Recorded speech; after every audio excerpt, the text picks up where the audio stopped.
जय श्री कृष्ण। राधे राधे दोस्तों आज मैं आप लोगों को लड्डू गोपाल की एक बेहद आवश्यक बिल्कुल सत्य लीला कथा सुनाऊंगी, जिसे सुनकर आप सभी को बहुत बड़ी जानकारी मिलेगी। दोस्तों, जो भक्त लड्डू गोपाल की सेवा करते हैं उनमें से कईयों का यह कहना है कि वो वर्षों से लड्डू गोपाल की सेवा कर रहे हैं, पर अभी तक उन्होंने अपने लड्डू गोपाल के किसी भी अनुभूति को अनुभव नहीं किया है। बाल गोपाल ने अभी तक उनके साथ कोई लीला नहीं की है। तो याद रखिए कि आपसे जाने अनजाने कोई ना कोई भूल तो अवश्य हो रही है। आपके हाथों को ऐसा पाप हो रहा है जिस वजह से लड्डू गोपाल की सेवा का संपूर्ण पुण्य आपको नहीं मिल पा रहा है। वैसे तो हमारे लड्डू गोपाल परम दयालु हैं, उन्हें 56 भोग की भी आवश्यकता नहीं है। हमारे बाल गोपाल तो मात्र एक तुलसी के पत्ते और मिश्री से ही संतुष्ट हो जाते हैं, परंतु लड्डू गोपाल की सेवा के दौरान कुछ महत्वपूर्ण नियम है जिनका भक्तों को अवश्य ध्यान रखना है, तभी आप लोगों को लड्डू गोपाल की सेवा का संपूर्ण फल मिल पाएगा और आपकी मनोकामनाएं पूर्ण होंगी। और साथ ही साथ आज की यह घटना जब आप सुनोगे तो आपके रोंगटे खड़े हो जाएंगे। भक्त के साथ घटी इस अत्यंत हैरान कर देने वाली घटना को सुनकर आपका शरीर सिहर उठेगा। आप सभी भक्तों से मेरा विनम्र निवेदन है कि कृपया आज की इस वीडियो को पूरा अंत तक अवश्य देखिएगा। दोस्तों, आज की यह लीला कथा हमारे साथ शेयर की है उत्तर प्रदेश के गोरखपुर में रहने वाली आरती शर्मा जी ने। आरती जी कहती हैं कि मेरी शादी को 13 साल हुए हैं। मेरे ससुराल में मेरे सासू माँ, ससुर जी, मेरे हस्बैंड और मेरा एक बेटा है जिसकी उम्र 11 साल है। मेरा मायका उत्तर प्रदेश में ही है, पर क्योंकि मेरे पापा CICF में जॉब करते थे तो हमेशा उनका ट्रांसफर होते रहता था, इसलिए हम हर 2-3 साल में एक नई जगह में जाते थे। इसी दौरान एक बार हमारा पश्चिम बंगाल जाना हुआ और वहाँ मैंने देखा कि लगभग सभी के घर लड्डू गोपाल विराजित है। घर घर में बाल गोपाल की सेवा होती है और तभी से मेरे मन में लड्डू गोपाल के लिए भक्ति श्रद्धा उत्पन्न हुई। मेरे मन में बाल गोपाल के लिए खूब प्रेम भाव आया। लड्डू गोपाल मुझे बहुत प्रिय लगने लगे थे और मैंने यह भी सोच रखा था कि जब मैं बड़ी हो जाऊंगी, जब मैं लड्डू गोपाल की सेवा के लायक हो जाऊंगी, तब मैं लड्डू गोपाल को अपने घर अवश्य लाऊंगी। पर जब मैं बड़ी हुई, कॉलेज में पढ़ने लगी, तब मैंने लड्डू गोपाल की सेवा के बारे में अपनी मम्मी से कहा भी, पर मेरी मम्मी ने मुझे मना कर दिया। उन्होंने कहा कि शादी के बाद अपने ससुराल में ही लड्डू गोपाल की सेवा लेना। अब जब मेरी शादी हुई और शादी के बाद मैं अपने ससुराल गई तो मेरे ससुराल में भी लड्डू गोपाल विराजित नहीं थे, पर मेरी सासू माँ पूजा पाठ करती थी, भक्ति करती थी, धार्मिक कार्यों में हमेशा आगे रहती थी और क्योंकि उनकी कोई बेटी नहीं थी तो वो मुझे बिल्कुल अपनी बेटी की तरह मानती थी। और मेरी सासू माँ के शादी के लगभग 12 वर्ष के बाद मेरे हस्बैंड का जन्म हुआ था, इसलिए मेरी सासू माँ और ससुर जी वृद्ध हो गए थे। मैं अपनी सासू माँ का, ससुर जी का बहुत ध्यान रखती थी, अपनी सासू माँ को बहुत मानती थी, उन दोनों की खूब सेवा करती थी और दोनों मुझसे बहुत प्यार करते थे। मेरे हस्बैंड भी बहुत अच्छे हैं, मुझसे बहुत प्यार करते हैं, मेरी हर छोटी छोटी जरूरतों का ध्यान रखते हैं। अब शादी के बाद मैंने सोचा कि मैं लड्डू गोपाल को अपने घर लेकर आऊंगी। अब तो मैं लड्डू गोपाल की सेवा ले सकती हूँ ना। पर अपनी शादी के तुरंत बाद लगभग 3 महीने के बाद ही मैं गर्भवती हो गई, इसलिए लड्डू गोपाल की सेवा मैं नहीं ले पाई। जैसा कि मैंने बताया, मेरी सासू माँ, ससुर जी की उम्र हो गई थी। मेरी सासू माँ ज्यादा काम नहीं कर पाती थी, तो ऐसे में पूरे घर की जिम्मेदारी मुझ पर आ गई थी। पूरा घर मुझे ही संभालना पड़ता था और अब मैं गर्भवती हूँ तो मेरी तबीयत भी थोड़ी ठीक नहीं रहती थी। तो मैंने सोचा कि एक बार सब कुछ अच्छे से हो जाए, मेरा बच्चा इस दुनिया में सही सलामत आ जाए, फिर मैं लड्डू गोपाल की सेवा लूंगी। लड्डू गोपाल की कृपा से मेरे बेटे का जन्म हुआ, पर बेटे के जन्म के तुरंत बाद मुझे वो सौभाग्य नहीं मिला कि मैं लड्डू गोपाल की सेवा ले पाऊँ। ऐसे ही दिन बीत रहे थे। मेरे बेटे की उम्र जब 3.5 वर्ष थी तब लड्डू गोपाल की मुझ पर कृपा हुई। बाल गोपाल ने मुझे अपनी सेवा दी और एक छोटे से प्यारे से लड्डू गोपाल का शिव विग्रह हम अपने घर लेकर आए। उस समय मेरे पास कीपैड वाला मोबाइल था, एंड्रॉइड फोन भी नहीं था, इसलिए आज के समय की तरह वीडियो देखकर हम लड्डू गोपाल की सेवा विधि व अन्य जानकारी नहीं जान पाते थे। बस हमें जितना पता था या फिर कभी पंडित जी से पूछ लेते थे तो उसी के अनुसार लड्डू गोपाल की सेवा करते थे। और क्योंकि मेरी सासू माँ ने भी कभी लड्डू गोपाल की सेवा नहीं की थी तो उन्हें भी लड्डू गोपाल की सेवा की विशेष जानकारी नहीं थी। जब लड्डू गोपाल हमारे घर आए तो मैं बहुत खुश हो गई थी। मेरी खुशी का का ठिकाना नहीं था। वर्षों तक मैं लड्डू गोपाल की सेवा के लिए तड़पी थी। तब जाकर कान्हा ने मुझ पर कृपा की और उन्होंने मुझे अपनी सेवा के योग समझा। लड्डू गोपाल के घर आने के बाद धूमधाम से उनकी प्राण प्रतिष्ठा करवाई और हमारे घर लड्डू गोपाल विराजित हो गए। पूरे श्रद्धा भाव से मैं लड्डू गोपाल की सेवा किया करती थी। अब जैसा कि मैंने बताया, मुझे जितना लड्डू गोपाल की सेवा के बारे में पता था, उसी पद्धति से मैं लड्डू गोपाल की सेवा करने लगी। अब प्राय ऐसा होता है जिसके बारे में हमें ज्यादा जानकारी ना हो, वो हम अपने अनुसार कर लेते हैं और यही मुझसे वो अपराध हुआ। दरअसल मैं जब लड्डू गोपाल को स्नान करवाती थी तो उस स्नान जल को चरण अमृत के रूप में हम सभी ग्रहण करते थे। मेरे हस्बैंड तो अपने काम पर चले जाते थे, पर मेरे सासू माँ, ससुर जी, मेरा बेटा घर पर रहते थे, तो हम सभी उस स्नान जल को चरण अमृत के रूप में ग्रहण करते थे और जो जल बच जाता था उसे मैं पूरे घर में छिड़कती थी। जैसे कि मुझे पता था कि लड्डू गोपाल का स्नान जल बहुत पवित्र होता है, अमृत के समान होता है, तो मेरे दिमाग में यह बात आया। मैंने सोचा कि लड्डू गोपाल के स्नान जल तो बहुत शुद्ध है, तो मेरे दिमाग में यह बात आया था। मैंने ऐसा सोचा कि लड्डू गोपाल का स्नान जल तो बहुत शुद्ध होता है, तो अगर हम इस जल का छिड़काव पूरे घर में करेंगे तो हमारे घर में सुख समृद्धि बनी रहेगी, नकारात्मक ऊर्जा कभी भी हमारे घर में प्रवेश नहीं करेगी और हमारे घर में सकारात्मक वातावरण बना रहेगा। लड्डू गोपाल के स्नान जल को सबसे पहले मैं सबके माथे पर छिड़कती थी, उसके बाद चरण अमृत के रूप में सभी को देती थी, तो सभी उसे ग्रहण करते थे और बचे हुए जल का छिड़काव मैं पूरे घर में करती थी। ऐसा ही मेरा प्रत्येक दिन का रूटीन था और ऐसा मैंने कई दिनों तक किया था। तभी लगभग जब 15 दिन बीत गए तब मेरे साथ कुछ अजीबोगरीब घटनाएं घटने लगी। ऐसा मेरे साथ कई बार होता था कि जब मैं लड्डू गोपाल का स्नान जल का छिड़काव पूरे घर में करती थी तो अचानक से मेरे पैर में करंट सा महसूस होता था। ऐसा लगता था जैसे पूरे शरीर में करंट दौड़ गया हो। एकदम से मैं खड़ी हो जाती थी। कुछ सेकंड के लिए मेरा शरीर सुन्न पड़ जाता था, पर मैंने उस समय जरा भी इस बात पर ध्यान नहीं दिया था कि जब मैं जल का छिड़काव करती हूँ और उस जल पर जब मेरा पैर पड़ता है या मेरे पैर के ऊपर जब लड्डू गोपाल का स्नान जल पड़ता है, तभी मुझे ऐसा महसूस होता है। मैंने इस बात पर बिल्कुल भी ध्यान नहीं दिया था, पर लगभग जब 1 सप्ताह तक ऐसा ही हुआ तो मेरे दिमाग में यह बात घूमने लगी। अचानक से मुझे ये क्या हो गया, मेरे शरीर में करंट सा क्यों दौड़ता है, और मैंने यह बात अपने हस्बैंड को भी बताई। जैसे कि मैंने बताया, मेरे दिमाग में यह बात बिल्कुल भी नहीं आया था कि जब जब मैं लड्डू गोपाल का स्नान जल घर पर छिड़कती हूँ तभी मेरे साथ ऐसा होता है।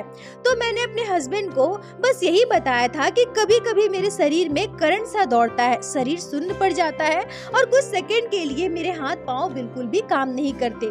फिर मेरे हस्बैंड मुझे डॉक्टर के पास लेकर जाते हैं। अब कुछ दिनों तक ऐसा और बीत गया, पर लगभग जब 1 सप्ताह तक मेरे साथ ऐसा ही हुआ तब मेरे दिमाग में यह बात घूमने लगी कि अचानक से मुझे क्या हो जाता है, मेरे शरीर में करंट सा क्यों दौड़ता है। और मैंने यह बात अपने हस्बैंड को भी बताई। जैसा कि मैंने बताया, मेरे दिमाग में यह बात तो बिल्कुल भी नहीं आई थी कि जब जब मैं लड्डू गोपाल का स्नान जल घर पर छिड़कती हूँ तभी मेरे साथ ऐसा होता है। तो मैंने अपने हस्बैंड को भी बस यही बताया था कि कभी कभी मेरे शरीर में करंट सा दौड़ता है, शरीर सुन्न पड़ जाता है और कुछ सेकंड तक मेरा हाथ पाँव बिल्कुल भी काम नहीं करता।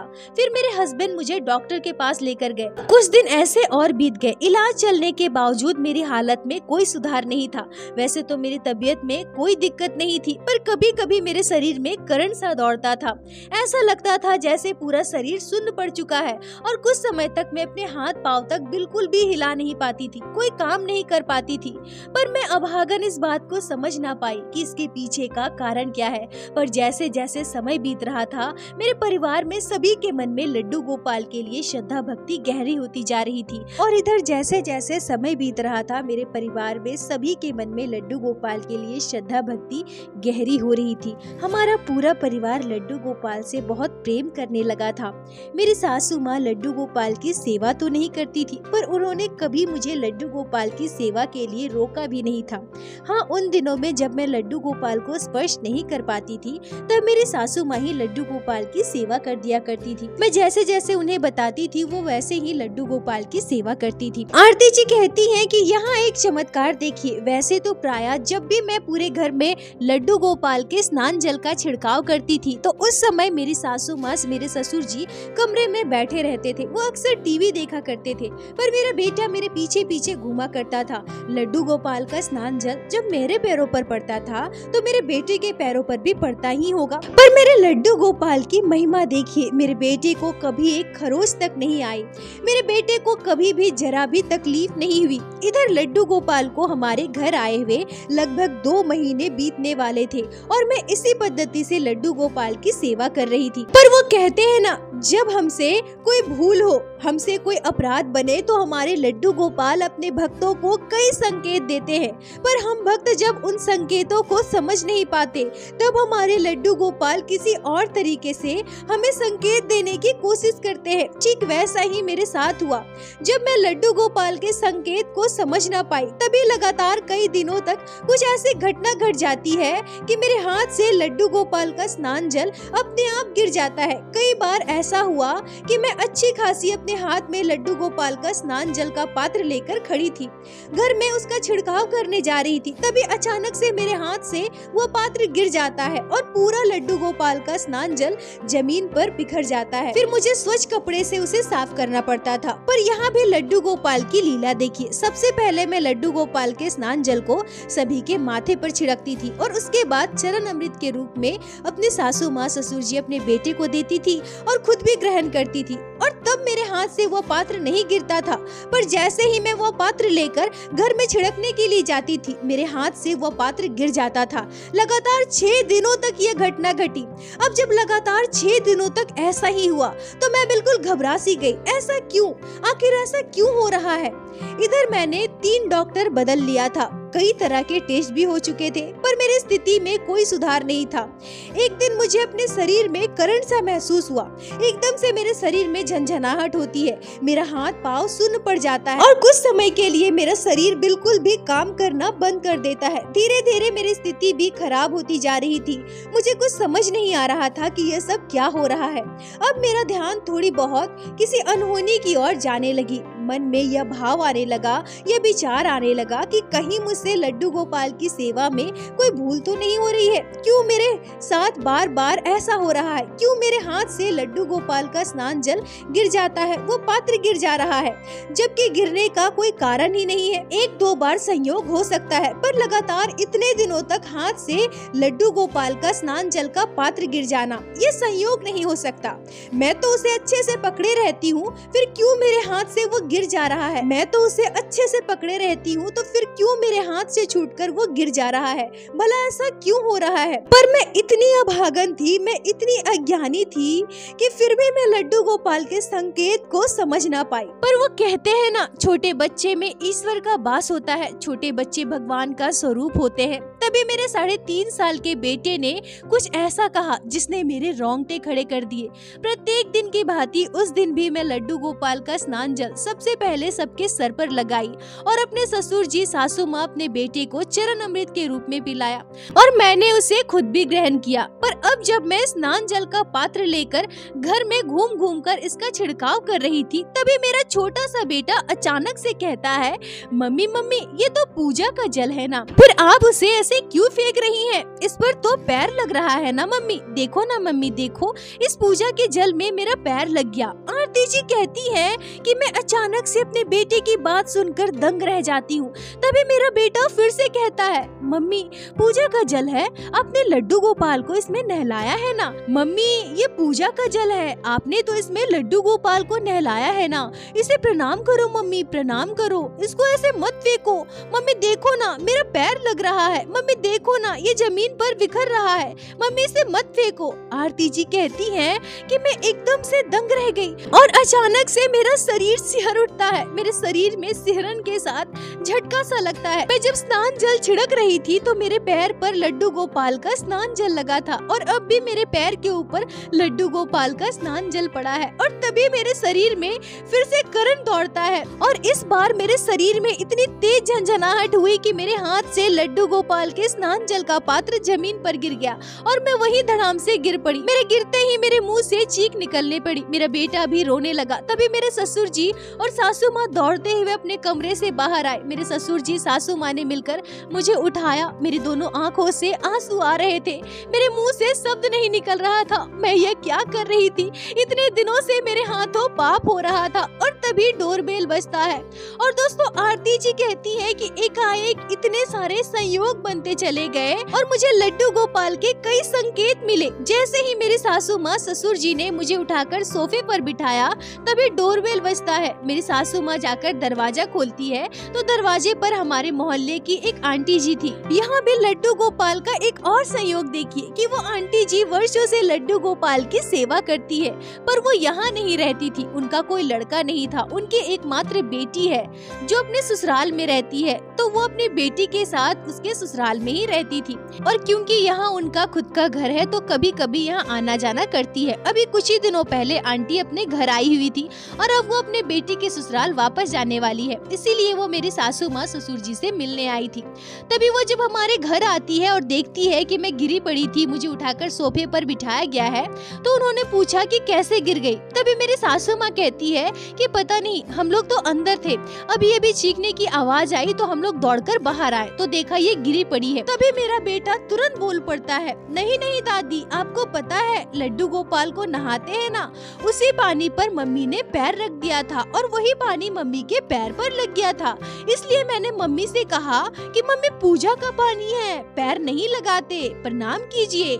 इसी पानी में आपने लड्डू गोपाल को नहलाया है ना, इसमें पैर मत रखिए। और मैंने मम्मी से ऐसा कहा और मम्मी गिर गई। अब आरती जी कहती है कि वो आंटी मेरी ओर देखने लगती है और पूछती है कि क्या हुआ बहू, क्या कह रहा है बाबू। तभी मैं आंटी को पूरी बात बताती हूँ। अब कहीं न कहीं मैं इस बात को मन ही मन समझ चुकी थी कि मुझसे क्या भूल हो रही है और सभी घटनाओं के पीछे का कारण क्या है। तभी मेरी बात सुनकर आंटी जी जो कहती है उसे सुनकर मेरे पैरों तले की जमीन खिसक जाती है। आंटी जी कहती हैं कि लड्डू गोपाल का स्नान जल अमृत के समान है, इसमें इतनी पावर है, इतनी शक्ति है कि असाध्य रोग, गंभीर बीमारी तक ठीक कर सकती है। और तुमने ये क्या कर दिया? लड्डू गोपाल के स्नान जल को हम सर पर रखते हैं, चरण अमृत के रूप में ग्रहण करते हैं, उसे पीते हैं, पर घर पर उसका छिड़काव यह बिल्कुल भी उचित नहीं है। घर पर जब हम इसे छिड़कते हैं तो यह पूरे जमीन पर गिर जाती है और उस पर हमारा पैर लगता है। जरा सोच कर देखो, जो अमृत के समान है, जो इतना पावरफुल है कि जिससे गंभीर बीमारी तक दूर हो जाती है, जिसे हम अमृत मानते हैं, वो हमारे पैरों पर लग रहा है। क्या यह उचित है बहू? आरती जी कहती है कि मेरी आंखों से बस आंसू गिर रहा था। मुझसे जो भूल हो गई है, मैं उस गलती को मान रही थी, उसका मुझे आभास हो रहा था। और तभी मैं अपने बेटे की ओर देखती हूँ और उसे सीने से लगा लेती हूँ। मुझे उस समय अपने सपने में भगवान श्री कृष्ण के बाल स्वरूप लड्डू गोपाल दिख रहे थे। मुझे ऐसा महसूस हो रहा था कि मेरे बेटे के रूप में साक्षात लड्डू गोपाल ने ही मेरा मार्गदर्शन किया है।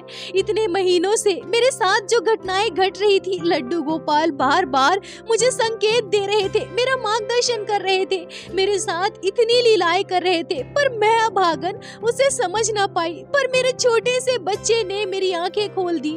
मेरा 3.5 साल का बेटा, इसमें इतनी समझ कहां से आ गई? अगर लड्डू गोपाल की कृपा ना होती, उनकी लीला ना होती, तो क्या मेरा 3.5 साल का बेटा इतनी बड़ी बात कहता, इतनी बड़ी बात मुझे समझाता? और संयोग देखिए, उसी समय आंटी हमारे घर आती है। कहीं न कहीं ये सारी बातें एक दूसरे से जुड़ी हुई है। ये साक्षात लड्डू गोपाल की ही मुझ पर कृपा है, उनकी ही लीला है। ठाकुर जी ये कभी नहीं चाहते कि उनके भक्तों के हाथों कोई पाप हो, कोई अपराध हो, इसलिए लड्डू गोपाल अपने भक्तों का मार्गदर्शन करते हैं, संकेत देते हैं। पर इसके बावजूद हम भक्त अपनी दुनिया में इतना मगन रहते हैं, सांसारिक सुखों में इतने व्यस्त हो जाते हैं कि ठाकुर जी के संकेतों को अनदेखा कर देते हैं। आरती जी कहती है हैं कि जिस दिन मेरा मार्गदर्शन हुआ उसके अगले दिन से ही मैंने यह सब कुछ बिल्कुल बंद कर दिया। अब मैं लड्डू गोपाल के स्नान जल को बस माथे पर लगाती थी और चरण अमृत के रूप में हम सभी ग्रहण करते थे।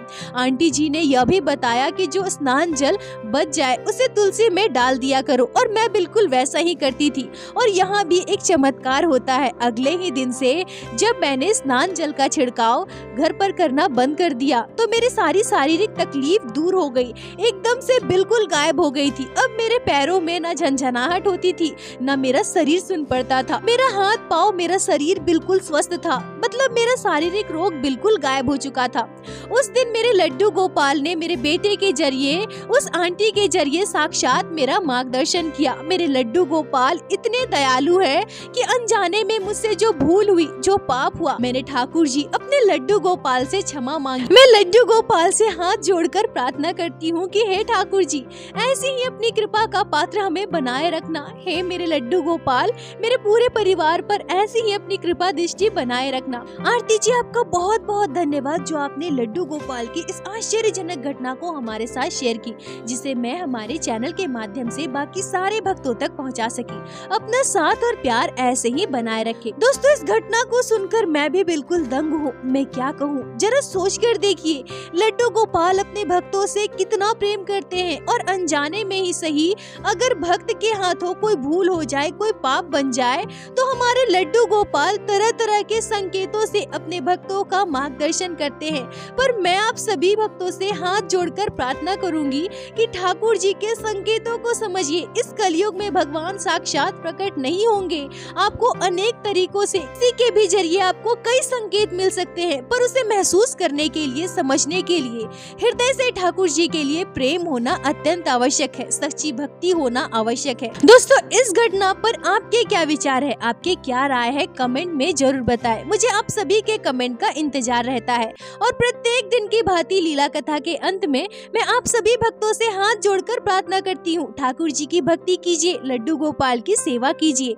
नाम जाप कीजिए और एक बार मेरे साथ प्रेम से कहिए, बोलो बांके बिहारी लाल की जय, लड्डू गोपाल की जय, जय जय श्री राधे। दोस्तों, यदि आप लोगों को आज की यह लीला कथा अच्छी लगी हो, आपके हृदय को स्पर्श की हो, तो कृपया वीडियो को लाइक कर अपने दोस्तों के साथ शेयर अवश्य करें, जिससे बाकी भक्त भी लड्डू गोपाल की इस अद्भुत लीला कथा का श्रवण कर सके। और हमारे चैनल को सब्सक्राइब करें, जिससे प्रत्येक दिन आप लोग हमारे चैनल पे श्री बांके बिहारी श्री लड्डू गोपाल की अद्भुत लीला कथाएं श्रवण कर सके। दोस्तों, यदि आपके जीवन में घटी हो कोई भी चमत्कारी घटना या लड्डू गोपाल ने कभी भी की हो कोई भी लीला जिसे आप हमारे साथ शेयर करना चाहते हैं, तो कृपया हमें इंस्टाग्राम पे मैसेज करें, हम आपसे कांटेक्ट करेंगे और आपकी उस लीला कथा को हमारे चैनल पे बाकी सारे भक्तों के साथ शेयर अवश्य करेंगे। लड्डू गोपाल की कृपा आप पर और आपके पूरे परिवार पर बनी रहे। राधे राधे दोस्तों।